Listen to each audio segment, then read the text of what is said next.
జన్మభూమి news channel. BRS party MLA మాజీ మంత్రి మల్లారెడ్డి మరో బాంబు పేల్చారు. మల్కాజ్గిరిలో బీజేపీ అభ్యర్థి ఈటెల రాజేందర్ గెలుస్తాడని సంచలన ప్రకటన చేశారు. మల్కాజ్గిరి నియోజకవర్గంలో జరిగిన ఓ ఫంక్షన్లో ఈటెల రాజేందర్ మల్లారెడ్డి కలుసుకున్నారు. అడిగి మరీ ఈటెలతో ఫోటో దిగారు.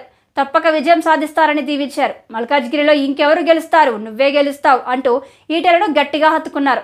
ఈ పరిణామం బీఆర్ఎస్ వర్గాలకు షాక్కు గురిచేసింది. మల్కాజ్గిరి లోక్సభ నియోజకవర్గంలోని మల్లారెడ్డి ఆయన అల్లుడు ఎమ్మెల్యేలుగా ఉన్నారు. మల్కాజ్గిరిలో మొత్తం 7 సీట్లు బీఆర్ఎస్ గెలుచుకుంది.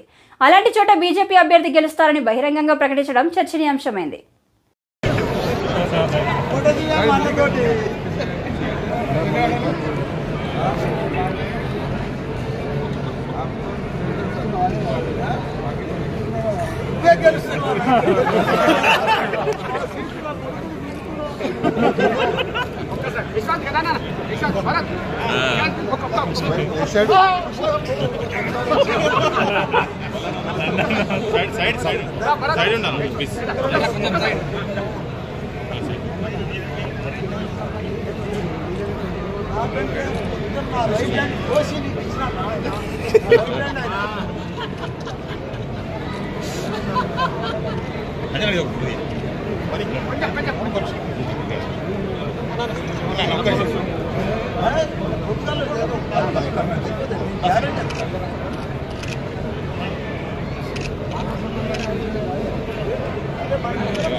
నువ్వెక్కడో నేనెక్కడో మళ్ళీ ఎప్పుడన్నా ఎక్కడెక్కడో మళ్ళీ ఎప్పుడు